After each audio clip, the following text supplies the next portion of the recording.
ಈಗ ಎರಡು ಬರೋದು ಚಿನ್ನದ ಹಣ್ಣಾಗಿತ್ತು. ಎರಡು ಲ್ಯಾಂಡ್ ಅನ್ನು ಮನಸ್ಸು ಬಿಟ್ಟಿಲ್ಲ. ಒಂದು ಮೊದಲಾಗಿ 9 ಕಡೆಯಾಗಿ ತಾಮ್ರದ ತೂತು ಬಂದಾಗ ಮರ್ಕಡರು ಪಯಣಿಸ್ಯಾರ. ನಮಸ್ಕಾರ ವೀಕ್ಷಕರೇ, ಕೋಡಿ ಮಠದ ಶಿವಾನಂದ ಶಿವಯೋಗಿ ರಾಜೇಂದ್ರ ಸ್ವಾಮಿಗಳು ರಾಜ್ಯ ರಾಜಕೀಯದ ಬಗ್ಗೆ ಸ್ಫೋಟಕ ಭವಿಷ್ಯವನ್ನು ನುಡಿದಿದ್ದಾರೆ. ಈಗಾಗಲೇ ರಾಜ್ಯ ರಾಜಕಾರಣದಲ್ಲಿ ಮುಖ್ಯಮಂತ್ರಿ ಬದಲಾವಣೆಯ ಕುರಿತು ಕಾಂಗ್ರೆಸ್ ಪಾಳ್ಯದಲ್ಲಿ ಬೆಂಕಿ ಹೊತ್ಕೊಂಡಿದೆ.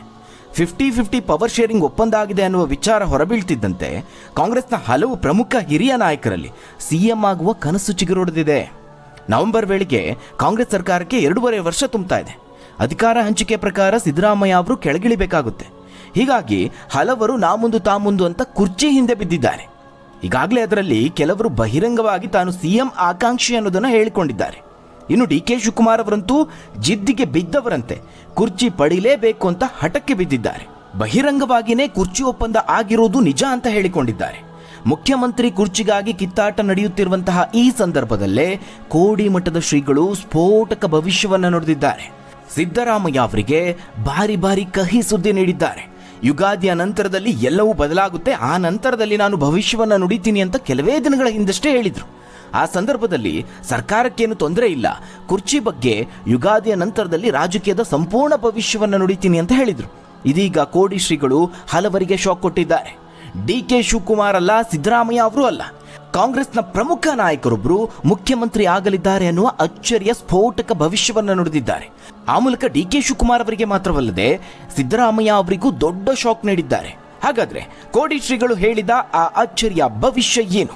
ರಾಜಕೀಯ ಭವಿಷ್ಯ ನುಡಿಯುವ ನಿಸ್ಸೀಮ ರಾಜ್ಯ ರಾಜಕಾರಣದ ಬಗ್ಗೆ ಹೇಳಿದ ಸ್ಫೋಟಕ ಭವಿಷ್ಯ ಏನು? ಕುರ್ಚಿಯಿಂದ ಕೆಳಗಿಳಿತಾರಾ ಸಿದ್ದರಾಮಯ್ಯ ಅವರು? ಡಿ.ಕೆ. ಶಿವಕುಮಾರ್ ಅವರಿಗೆ ಎದುರಾಯ್ತಾ ಶಾಕ್? ಅಷ್ಟಕ್ಕೂ ಕೋಡಿ ಶ್ರೀಗಳು ಹೇಳಿದ್ದೇನು? ಆ ಬಗ್ಗೆ ಒಂದು ವರದಿ ಇದೆ, ನೋಡೋಣ. ವೀಕ್ಷಕರೇ, ರಾಜಕೀಯ ಭವಿಷ್ಯವಾಣಿಗೆ ಹೆಸರುವಾಸಿಯಾಗಿರುವ ಕೋಡಿಮಠ ಸಂಸ್ಥಾನದ ಡಾಕ್ಟರ್ ಶಿವಾನಂದ ಶಿವಯೋಗಿ ರಾಜೇಂದ್ರ ಸ್ವಾಮೀಜಿಯವರು ರಾಜ್ಯದ ಮುಖ್ಯಮಂತ್ರಿ ಬಗ್ಗೆ ಮತ್ತೆ ಅಚ್ಚರಿಯ ಹೇಳಿಕೆಯನ್ನು ನೀಡಿದ್ದಾರೆ. ಈಗಾಗಲೇ ಮುಖ್ಯಮಂತ್ರಿ ರೇಸ್ನಲ್ಲಿ ಡಿ.ಕೆ. ಶಿವಕುಮಾರ್ ಅವರ ಹೆಸರು ಪ್ರಬಲವಾಗಿ ಕೇಳಿ ಬರ್ತಾ ಇದೆ. ಜಿ. ಪರಮೇಶ್ವರ್ ಅವರು ಸಹ ಇದ್ದಾರೆ. ಎಂ.ಬಿ. ಪಾಟೀಲ್, ಸತೀಶ್ ಜಾರಕಿಹೊಳಿ ಅವರ ಹೆಸರು ಸಹ ಇದೆ. ಹೀಗೆ ಹಲವು ನಾಯಕರು ಕಣದಲ್ಲಿದ್ದಾರೆ. ಮಲ್ಲಿಕಾರ್ಜುನ ಖರ್ಗೆ, ಆರ್.ವಿ. ದೇಶಪಾಂಡೆ ಅವರ ಹೆಸರು ಸಹ ಕೇಳಿ ಬರ್ತಾ ಇದೆ. ಈ ರೀತಿ ಹೇಳ್ತಾ ಹೋದ್ರೆ ಒಂದು ದೊಡ್ಡ ಪಟ್ಟಿನೇ ಇದೆ. ಸಾರ್ವಜನಿಕವಾಗಿಯೂ ದೊಡ್ಡ ಮಟ್ಟದಲ್ಲಿ ಈ ಬಗ್ಗೆ ಕುತೂಹಲ ಇದೆ.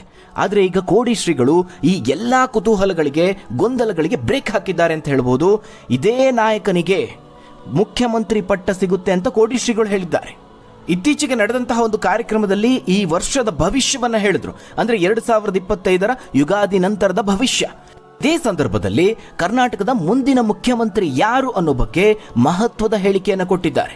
ಪ್ರಮುಖ ರಾಜಕಾರಣಿಗಳ ಸಮ್ಮುಖದಲ್ಲೇ ಇಂತಹದೊಂದು ಭವಿಷ್ಯವನ್ನ ನುಡಿದಿರುವಂಥದ್ದು. ಕೋಡಿ ಶ್ರೀಗಳು ನುಡಿದಿರುವ ಈ ಭವಿಷ್ಯ ಈಗ ರಾಜ್ಯ ರಾಜಕೀಯದಲ್ಲಿ ಸಂಚಲನಕ್ಕೆ ಕಾರಣ ಆಗಿದೆ. ವೀಕ್ಷಕರೇ, ಕಳೆದ ತಿಂಗಳಷ್ಟೇ ಇದೇ ಕೋಡಿಮಠ ಮಹಾಸಂಸ್ಥಾನದ ಪೀಠಾಧ್ಯಕ್ಷರಾದ ಕೋಡಿ ಶ್ರೀಗಳು ರಾಜ್ಯ ರಾಜಕಾರಣ ಸಂಬಂಧ ಸ್ಫೋಟಕ ಭವಿಷ್ಯವನ್ನ ನುಡಿದಿದ್ರು. ರಾಜ್ಯ ಸರ್ಕಾರಕ್ಕೆ ಸದ್ಯಕ್ಕೆ ಯಾವುದೇ ರೀತಿಯಾದಂತಹ ತೊಂದರೆ ಇಲ್ಲ ಅಂತ ಹೇಳಿದ್ರು. ಅದರ ಜೊತೆಗೇನೆ ಮತ್ತೊಂದು ಭವಿಷ್ಯ ನುಡಿದಿದ್ದ ಅವರು, ಹಾಲು ಕೆಟ್ಟರು ಹಾಲು ಮತ ಸಮಾಜ ಕೆಡುವುದಿಲ್ಲ ಎಂಬ ಮಾತಿದೆ. ಅದರಂತೆ ಈಗ ಹಾಲು ಮತ ಸಮಾಜದವರ ಕೈಯಲ್ಲೇ ರಾಜ್ಯದ ಅಧಿಕಾರದ ಚುಕ್ಕಾಣಿ ಇದೆ. ಹಾಗಾಗಿ ಅಧಿಕಾರವನ್ನ ಅವರಿಂದ ಬಿಡಿಸ್ಕೊಳ್ಳೋದು ಅಷ್ಟು ಸುಲಭದ ಮಾತಲ್ಲ. ಅವರಾಗಿಯೇ ಅಧಿಕಾರವನ್ನ ಬಿಟ್ಕೊಡ್ಬೇಕು ಅಂತ ಸಿದ್ದರಾಮಯ್ಯ ಅವರ ಕುರಿತಾಗಿ ಪರೋಕ್ಷವಾಗಿ ಹೇಳಿದ್ರು. ಹಾಲು ಮತದವರಿಂದ ಅಧಿಕಾರವನ್ನ ಪಡೆದುಕೊಳ್ಳೋದು ಅಷ್ಟು ಸುಲಭದ ಮಾತಲ್ಲ. ಮುಂದೆ ಏನೆಲ್ಲ ಆಗುತ್ತೆ, ಸಂಪೂರ್ಣ ಭವಿಷ್ಯವನ್ನ ಯುಗಾದಿ ಬಳಿಕ ಹೇಳ್ತೇನೆ ಅಂತ ಹೇಳಿದ್ರು.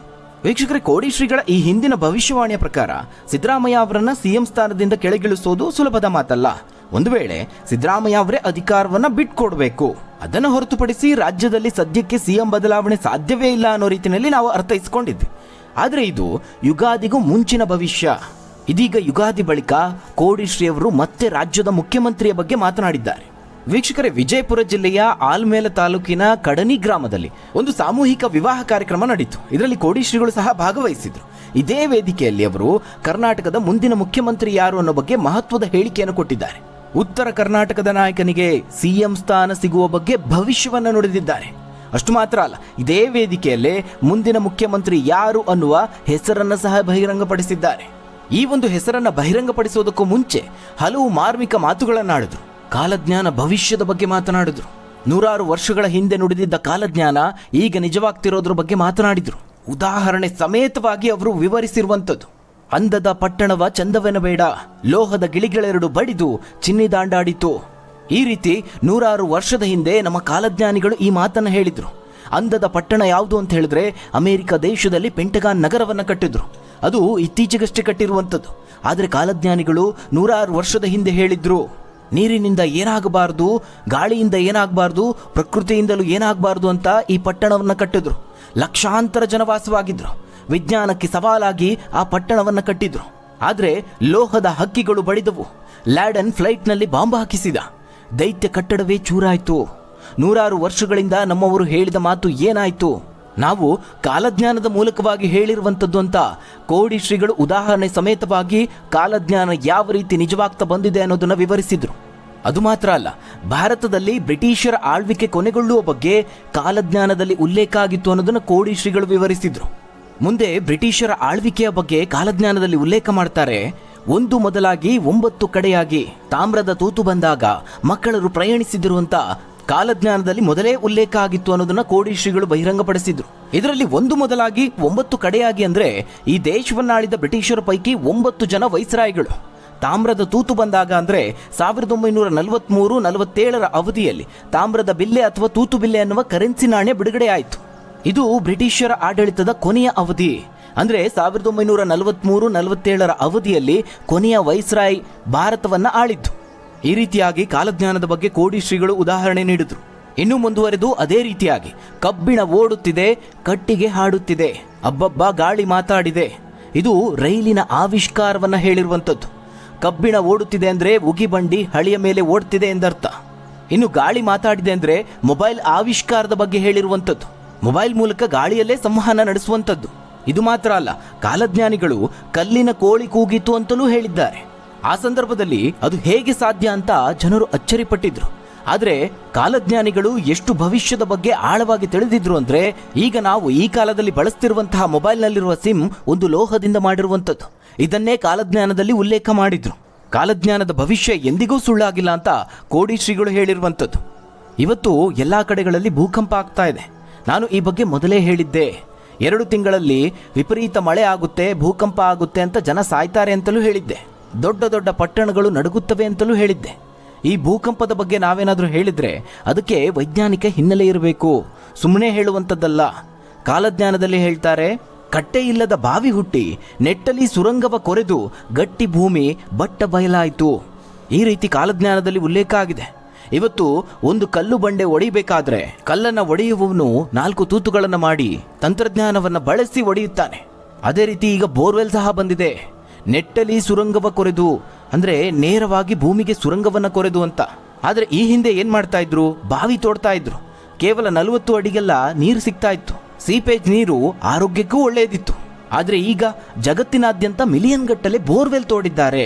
ಇದರಿಂದ ಭೂಮಿಗೆ ಅಪಾಯ ಇದೆ, ಭೂಕಂಪನಗಳು ಹೆಚ್ಚಾಗುತ್ತವೆ. ಈ ಎಲ್ಲ ಭವಿಷ್ಯದ ಅನಾಹುತಗಳನ್ನ 100 ವರ್ಷಗಳ ಹಿಂದೆ ಕಾಲಜ್ಞಾನಿಗಳು ಕಾಲಜ್ಞಾನದಲ್ಲಿ ಉಲ್ಲೇಖ ಮಾಡಿದ್ರು ಅಂತ ಕೋಡಿ ಶ್ರೀಗಳು ಜ್ಞಾನವನ್ನ ಹೇಳುವಂಥದ್ದೇ ಕಾಲಜ್ಞಾನ ಅಂತ ಸಾರಿದ್ರು. ಇದೇ ಸಂದರ್ಭದಲ್ಲಿ ರಾಜ್ಯ ರಾಜಕೀಯದ ಕುರಿತಾಗಿ ಮಾತನಾಡಿ ಮುಂದಿನ ಭವಿಷ್ಯವನ್ನ ಹೇಳಿದ್ರು. ಕಾಂಗ್ರೆಸ್ನ ಪ್ರಮುಖ ನಾಯಕ ಸಚಿವರಾಗಿರುವ MB ಪಾಟೀಲ್ ಅವರಿಗೆ ರಾಜ್ಯದ ಮುಂದಿನ ಮುಖ್ಯಮಂತ್ರಿಯಾಗುವ ಯೋಗ ಇದೆ ಅಂತ ಕೋಡಿ ಶ್ರೀಗಳು ಭವಿಷ್ಯವನ್ನ ನುಡಿದಿದ್ದಾರೆ. ಇತ್ತೀಚೆಗೆ ಸಿದ್ದರಾಮಯ್ಯ ಅವರೊಂದಿಗೆ ಮಾತುಕತೆ ನಡೆಸಿದೆ. ಈ ವೇಳೆಯಲ್ಲಿ ಮುಖ್ಯಮಂತ್ರಿ ಸ್ಥಾನದ ಬಗ್ಗೆ ಪ್ರಸ್ತಾಪ ಆಯಿತು. ಈ ವೇಳೆ ಉತ್ತರ ಕರ್ನಾಟಕದಿಂದ ಯಾರಿಗೆ ಮುಖ್ಯಮಂತ್ರಿ ಸ್ಥಾನ ಅಂತ ಕೇಳಿದಾಗ ಸಚಿವ MB ಪಾಟೀಲ್ ಅವರ ಹೆಸರು ಬಂತು. MB ಪಾಟೀಲ್ ಅವರು ತುಂಬಾ ಒಳ್ಳೆಯ ಕೆಲಸಗಳನ್ನು ಮಾಡಿಕೊಂಡು ಬಂದಿದ್ದಾರೆ. ಅವರಿಗೆ ಮುಖ್ಯಮಂತ್ರಿ ಆಗುವ ಯೋಗ ಇದೆ ಅಂತ ಕೋಡಿ ಶ್ರೀಗಳು ಹೇಳಿದ್ದಾರೆ. ಇದಾದ ನಂತರದಲ್ಲಿ ವೀಕ್ಷಕರೇ, ಕರ್ನಾಟಕದ ಬಗ್ಗೆಯೂ ಭವಿಷ್ಯವನ್ನು ನುಡಿದ್ರು. ಈ ವರ್ಷದಲ್ಲಿ ಮಳೆ ಬೆಳೆ ಚೆನ್ನಾಗಾಗುತ್ತೆ, ಕರ್ನಾಟಕದಲ್ಲೂ ಚೆನ್ನಾಗಿ ಆಗಲಿದೆ. ಇನ್ನು ಇತ್ತೀಚೆಗೆ ದೆಹಲಿ, ಉತ್ತರ ಪ್ರದೇಶ ಸೇರಿದಂತೆ ಭಾರತದಲ್ಲೂ ಭೂಮಿ ಕಂಪಿಸಿದೆ. ಮಾನವನ ಅನಾಹುತವೇ ಇದಕ್ಕೆಲ್ಲ ಕಾರಣ. ಇದಕ್ಕೆಲ್ಲ ಪರಿಹಾರ ಅಂದ್ರೆ ದೇವರು ಧರ್ಮದ ಮೊರೆ ಹೋಗಬೇಕು, ವಿಶೇಷವಾಗಿ ಪ್ರಾರ್ಥನೆ ಮಾಡಲೇಬೇಕು. ಜನರು ಜಪವನ್ನ ಮಾಡೋದ್ರಿಂದ ನೇರವಾಗಿ ಪರಮಾತ್ಮನನ್ನೇ ಕರೆದಂತೆ. ಅದರಿಂದ ಪರಮಾತ್ಮ ನಿಮ್ಮ ಕಡೆ ನೋಡ್ತಾನೆ, ಬೇಡಿದ್ದನ್ನು ಕೊಡ್ತಾನೆ. ಹೀಗಾಗಿ ಪೂಜೆ ಪುನಸ್ಕಾರಗಳ ಜೊತೆಗೆ ಜಪವನ್ನೂ ಮಾಡಬೇಕು. ನಿತ್ಯವೂ ಧ್ಯಾನ ಮಾಡೋದ್ರಿಂದ ಮುಂದೆ ಬರುವಂತಹ ಆಪತ್ತು ಕಡಿಮೆಯಾಗುತ್ತದೆ ಅಂತ ಕೋಡಿ ಶ್ರೀಗಳು ಜನರಿಗೆ ಸಲಹೆಯನ್ನು ನೀಡಿದ್ರು. ಅಷ್ಟು ಮಾತ್ರ ಅಲ್ಲ ವೀಕ್ಷಕರೇ, ಮುಂದೆ ರಾಜ್ಯದಲ್ಲಿ ಪ್ರಾಕೃತಿಕ ವಿಕೋಪಗಳ ಬಗ್ಗೆಯೂ ಸ್ವಾಮೀಜಿ ಮುನ್ಸೂಚನೆಯನ್ನು ನೀಡಿದ್ದಾರೆ. ಈ ವರ್ಷ ಮಳೆ ಬೆಳೆ ಏನೋ ಚೆನ್ನಾಗಾಗುತ್ತೆ, ಆದರೆ ಪ್ರಾಕೃತಿಕ ವಿಕೋಪಗಳ ಬಗ್ಗೆ ಸ್ವಾಮೀಜಿ ಎಚ್ಚರಿಕೆ ನೀಡಿದ್ದಾರೆ. ಈ ವೇಳೆಯಲ್ಲಿ ಮುಂದಿನ ಮುಖ್ಯಮಂತ್ರಿ ಯಾರು ಅನ್ನೋ ಬಗ್ಗೆ ಉಲ್ಲೇಖ ಮಾಡಿದ್ದು ರಾಜಕೀಯದಲ್ಲಿ ಸಂಚಲನ ಮೂಡಿಸಿದೆ. ಉತ್ತರ ಕರ್ನಾಟಕ ಭಾಗದಿಂದ ಎಂಬಿ ಪಾಟೀಲ್ ಅವರು ಮುಖ್ಯಮಂತ್ರಿಯಾಗಲಿ ಅಂತ ಕೋಡಿ ಶ್ರೀಗಳು ಹೇಳಿಕೆ ನೀಡಿದ್ದಾರೆ. ಅಲ್ಲದೆ ಎಂಬಿ ಪಾಟೀಲ್ ಅವರ ಒಳ್ಳೆಯ ಕೆಲಸಗಳನ್ನು ಶ್ಲಾಘನೆ ಮಾಡಿದ್ರು.